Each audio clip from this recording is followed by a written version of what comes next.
Hey, Uncle Mark. Hello. How many pairs of Nikes do you have? Do you know what's crazy? For a homosexual, I have very few pairs of shoes. Well, that's true. You're not a shoe guy. Not a shoe guy. You're barefoot in the studio right now.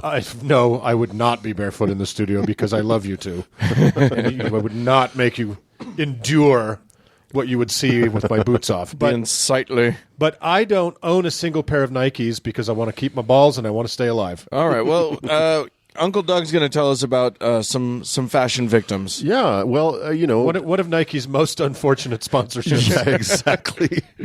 Until the whole Kaepernick thing. Before Kaepernick. Well, just as we go to record literally today, is the 40th anniversary of Jonestown. Oh, is it really? It really is, 1978.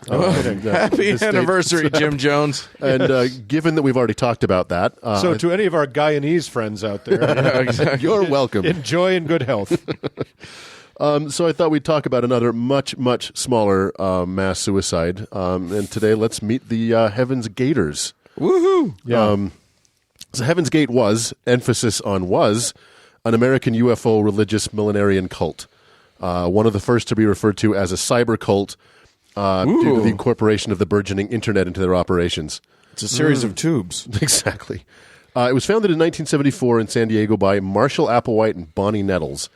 Mr. Applewhite was born in 1931 in Texas and was the son of a Presbyterian minister. Okay, so he knew the biz. Yeah, he did. That's never a story that ends well. Exactly. He went on to serve in the Army and then was fired from the University of St. Thomas in Houston for an alleged relationship with a male student. Oh. Yeah. Hey-o. It's getting juicy. Bonnie Nettles was born in Houston in 1927 to a Baptist family, so also not going to end well. Right. She became a nurse and married in 1949 and subsequently had 4 children. Her marriage began to fray in 1972 when she started hearing instructions from a 19th century monk named Brother Francis. Oh, those are always the best. That's a tough time for marriage. So she was a ham radio operator. Yeah, exactly. Yeah. She started to attend and host seances, and in fact, her meeting with Applewhite was apparently foretold by a fortune teller. Oh, yeah. So you're going to meet a guy, probably don't listen to his last instructions. Right, exactly. Well, in 1983... she had an eye removed due to cancer and was told that at that point that the cancer had spread throughout her entire body. However, part of her belief system was that she could not die, although apparently she could decay. And then she died in 1985. Oh well. Womp womp. Applewhite and Nettles met at a psychiatric hospital where Nettles worked and Applewhite was a patient. Okay. Oh, no red flags there. No, we're on fine footing. The two began creating what would become Heaven's Gate mostly from the King James Bible, my favorite, and the science fiction writings of Robert Heinlein and Arthur C. Clarke. They began to refer to themselves as Do and Ti. Do and T. I had to look up the pronunciation. Okay. D-O and T-I. That's how they referred to each other and themselves. Who's Do and who's T? He's Do, she's Ti. Okay. And sometimes they refer to themselves as the two. Part of their belief system is that they were the two witnesses referred to in the book of Revelation. Now, I will not recap that book or talk more about it because it has claimed enough of my free time of late. Please don't. However, if listeners would like to dive deep into that book, you can either listen back to episodes 58 and 60 or shut your head in a garage door. Either one will do. Or run into a cave and ask it to collapse on you. Wait, can I ask a question? Yeah. So she was working at the psychiatric hospital, and he was in the site. Was he there voluntarily? The details about why he was there are pretty sketchy. Okay. It had to do with that dismissal from the University of Houston, or that university in Houston. But he was a patient at the hospital while she was working there, and that's when they met. So we don't know under what circumstances he entered, on his feet or in a bag. Right, exactly. His diagnosis was called crazy. Yep, pretty much. The religion began to morph into a UFO cult, claiming, among other things, that God and Jesus and Satan were all advanced aliens possessing spacecraft, time travel, telepathy, and increased longevity. Mormons kind of believe Satan that. Doug, you're saying Satan had a spaceship. Precisely. I'm down. Everything just got cooler. Do you remember that song from the Charlie Daniels Band, Satan Had a Spaceship? I think it was the precursor to The Devil Went Down to Georgia. I just like it as like a big devil head shaped thing, kind of big horns. Right. Yeah. So Satan's race, known as Luciferians, used holograms to fake miracles and endeavored to trick mankind into not believing in God. Oh, that is tricky when you use a hologram. Yeah. Their belief system, which evolved over the 2.5 decades, preached that through denying oneself of mammalian characteristics such as family, friends, sexuality, individuality, jobs, money, and possessions, one could achieve the evolutionary level above human, or tela. Okay. So basically, give up everything that makes living worthwhile. Yep. And you'll be better. Hey, guess how that's going to end. And lest you doubt Applewhite's dedication to the cause, he and 7 other male members of the group underwent voluntary castration in Mexico. So he believed it. Huh. I guess. I mean, I've had some crazy times in Mexico, but came back with all my bits. Just that face tattoo. Yeah. Well, it was worth it. Mystery. The cult went through several names during its time, including the Human Individual Metamorphosis, or HIM, Higher Source, and the Total Overcomers, for example. The Total Overcomers. I know, so dumb. They took Sounds like a failed children's television pilot. Right? solving crimes and walking dogs. They took to putting OD after their names, like Markady, Danady, or Duggity. Okay. That was their thing. Hot duggity dog. That sounds great. Exactly. Does it mean anything? Not that I could find. ODY? ODY. Yeah. Oh, my. So, like, they had a guy named Todd. He was Toddity. What if your name was Melody? Oh, God. Melody. They adopted language from Star Trek, referring to themselves as the crew and their bodies as vehicles. And they made most of their money curating websites in the brand new World Wide Web. They were like one of the first that you could go to and say, I've got a knitting company, I want a website, and they would set it up for you. So they were cultist web developers. Yeah. Wow. And that's really their main source of income was web development. Well, I mean, it's still a good income for a lot of people. Hey. Yeah. It works. Yeah. But as you find out, it's a deadly profession. So be advised. Don't do it. Don't go into web dev.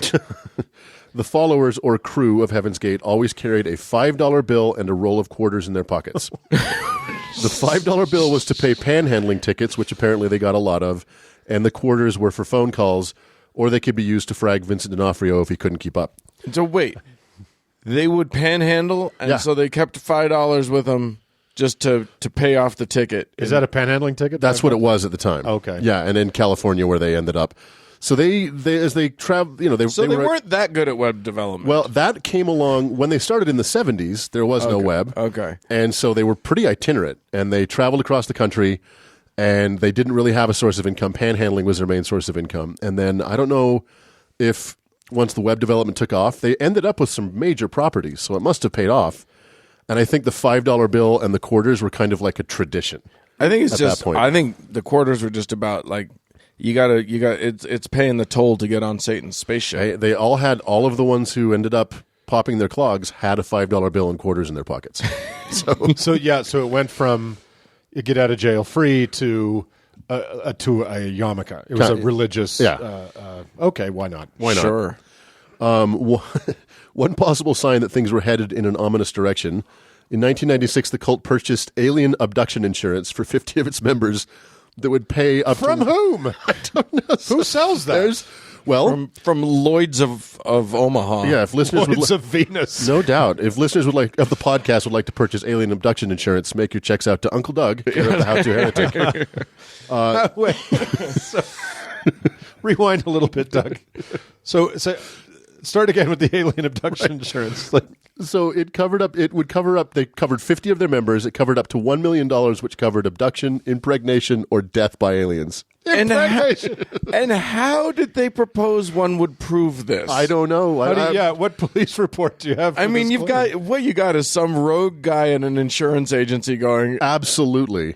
I mean, Sure, I'll cover that. I mean, at some point, an insurance agent or adjuster is the same as a bookie. Right. They'll take a bet on anything, right? Right. Well, and also, he knows you're not, okay, they're all gone? Okay, prove that it was aliens and I'll pay out. Exactly. Right. What drove Doe to do what came next is kind of a mystery, but the coincidence of voodoo that Doe do. Exactly. The coincidence of the siege at Waco in 1993 and then the arrival of the Hale-Bopp comet in 1995 were just too delicious to pass up. Oh, yeah. You never let a crisis go to waste. Yeah. Or a celestial, just random occurrence. Yeah, the Hale-Bopp comet, incidentally, was named after the two astronomers who discovered it in 1995. And just for context, the last time it passed through the inner solar system was in 2215 BCE, and the next time won't be until 4377. So Holy smokes. It's an infrequent comet. I want to know who killed themselves that first time. Back in the Bronze Age. That is a big orbit. And you know what's funny about that is one of the guys who discovered it, Alan Hale, actually said, and this is true, quote, "We are probably going to have some suicides as a result of this comet." What? Yeah, true statement. And they didn't discover it till 95. Yeah, because they saw it coming. They said they actually were the first ones to actually witness it coming into the inner solar system. And he just, I guess, assumed that every time a comet comes through, some group of people kills themselves. So, boy, what kind of a world do they live in? Like, astronomers are like, oh fuck, well, this is going to mean some people die. I have never before known the direct, apparently, correlation between comets and mental health. Right? Yeah. Right. But now I do. Thank you, Uncle Ben. Now we know. Yeah. So in early March of 1997, Doe recorded his last 1.5-hour video, which you can still watch on YouTube. It's pretty milquetoast pablum, and Doe looks like if Mike Pence had lived another 100 years and then started a cult. Yeah, he's a very peculiar. He doesn't blink. Doesn't right? blink, and he's very kind of very skinny. Yeah, he looks like a skeleton just had skin over it. If you had to pick a cult leader out of a lineup, they wouldn't need anyone else in the lineup. Well, no, you'd have to say, like, because like if there was a guy with a ponytail and another guy, you'd have to say, like, which one is the UFO cult, right? And which one is the capoeira instructor, right? You'd be like, that guy definitely UFO, No doubt, right? In the video, Doe is seated in his finest lawn furniture in front of a screen that is the video recording of what he's being recorded. I'm trying to say is that they did that thing where it's like two mirrors facing each other, so he's kind of like stacked echoing. Up. He's stacked up. He's like eternal. That. Yeah, love it. The video gets pretty dark because they pan over the rest of the audience at one point and kind of let everybody have their moment in the camera. And these are all people who would be dead in days. So was this a suicide note? No, it was kind of. It was like their last testament. Right. It goes on for an hour and a half of him just talking ad nauseum about nothing. But when you look out over the crowd and you stop individually on each of these people, they have weird haircuts, but they seem totally lucid. They're laughing. They seem of sound mind. Right. It's pretty creepy. Yeah, they did a. Correct me if I'm wrong, Doug. I think they. It was a very unisex look, like very much so. Yeah, everybody had a buzz cut or whatever. And yeah, tracksuit and yep, yeah. But it's they didn't. Which sounds pretty appealing. I'm just saying, could we all just go to that? It's the future liberals want. It's the future I want. Yeah. So then on March 24th, he and 38 of his followers, all sporting similar Romulan haircuts for the ladies and buzz cuts for the men. Right. They had black sweatpants and Nike Decades athletic shoes. Deathcades. Must have been a great day for Nike. Oh, God. They ingested phenobarbital mixed with applesauce and washed it all down with vodka. Wow. So there you go. And then they sounds like a great last meal. Yeah, it's not bad. And then they placed plastic bags over their heads to make sure it took. Now, right. Again with the Star Trek motif, they all had armbands that read, quote, Heaven's Gate Away Team. And in one of the strangest coincidences of all, one of the members that committed suicide was named Thomas Nichols, brother of actress Nichelle Nichols. Oh, my God. Who played Uhura on the original Star Trek. Are you serious? For real. Her brother. Her brother. Weird. Isn't that crazy? Wow. And so what they did is 15 members killed themselves first, and then the remainder dressed them, took the bags off their heads. They were all dressed, arranged them, took the bags off their heads, and then put a purple sheet over them that you see. Then 15 more killed themselves, and then the remainder took care of them. Then 6 killed themselves, and the last 3, which included Doe, took care of them. And then Doe killed himself, and the last 2 were the only ones found with the plastic bags over their heads. Interesting. Holy shit. Yeah. So, I mean, it was... Let me tell you something. This took days. If I'm in a cult, and the cult leader is like, I'll be the last... I am not going to commit suicide. I'm not falling for that, you bullshit first. Motherfucker. Here's how you convince me that you believe this shit. You go first. Exactly. Yeah. So, okay, so what was the total body count? 39. Total. Yeah. Wow. So, I pay attention to cults. Obviously, it's something I'm interested in. Mm-hmm. And I was, a full-grown adult when this happened. I don't remember the stage that there were people... Yeah, I it was just remember something seeing the bodies on the bunk beds. And I'm like, Exactly. how did they have the presence of mind Yeah. to stay in that position and not just shit themselves? I didn't know that either until like researching convulsing or whatever. You think fall off the bed, all sorts of stuff. or get desperate and try to get out or whatever. I don't know how. What was it? Phenobarbital or for this. Phenobarbital, which is an epilepsy drug mostly. Yeah. And vodka, so and it's applesauce, and then the phenobarbital put them to sleep, Okay. and then they asphyxiated. Oh, so they died of the asphyxiation. Most of them did. so yeah. this was and I mean, this was kind of murder. well, I mean, the 15, they all knew what they were getting into. If you watch the video, they're like, he's like, we're out of here. It's been great. Right. They knew what they were doing, and then when the 15 died, the remainder, none of them tried to flee. None of them tried to jump out a window, as far as we know. They watched their compatriots die, Yeah. and then they did the same thing. And then they got them all arranged up. Then they sat on the bed and took the phenobarbital and the applesauce. Fucked up. Yeah, and they seemed just calm and serene. It's so strange. I don't so know there's no survivors. Well, interestingly, a couple more people killed themselves in that were members of the cult, and then a guy in California who was not a member of the cult killed himself and left a note that he was hoping to catch a ride with Heaven's Gate. There's at least 2 surviving members of the cult who maintain the website, which is still online. Wow. It has not been updated or altered since the event.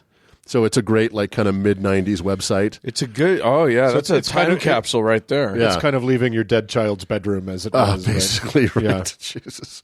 And on the website, it contains the group's position against suicide, which counterintuitively speaks very glowingly about the Masada mass suicides in 73 BCE. What? Yeah, it's pretty. So it's like the statement against suicide, and in their statement against suicide, they talk about how great it was in Masada, right, when the Romans were coming and the Jews off themselves rather than be subjugated. So, yeah, that's kind of it. After that, there's, it petered out. So You think? Weird. So, okay, the suicide is an insane event that took place, a staged event with a lot of people who should have done something and could have done something, who did nothing. And then we laughed a lot about all their bullshit up front. But what about all the ridiculousness? Like, what made it so magnetic to people that they... Well, here's the thing. It was a 20-plus-year-old cult.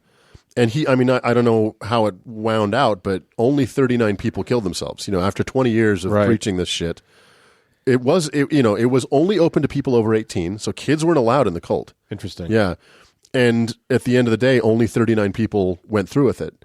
And of the outside of that group, no one alerted authorities or no one tried to stop it, which makes it seem like that was kind of it. Like there wasn't an enormous group of people of which this was a small part. I wonder if that was like the ruling class or the upper echelon. It's hard to say. They didn't really have a priesthood. It was super, you lived a life of total poverty and denial of anything pleasant. Well, you had with a roll of quarters $10, so you had $15. Yeah. Not total poverty. No. Yeah. You Some applesauce. Get yourself out of a panhandling. You can buy ticket. yourself some applesauce and a cocktail. Jesus Christ, what a shitty Yeah, mess. so what a strange... And that was it. There was no, there's no resurgence of Heaven's Gate, and there's no one to speak of that still follows it. Well, So- people out there listening today, maybe it's, Start it up. everything old is new again, so That's right. good luck out there. See if you can get the website. All right, thanks, Uncle Doug. You're welcome. Let's move on. Moving on.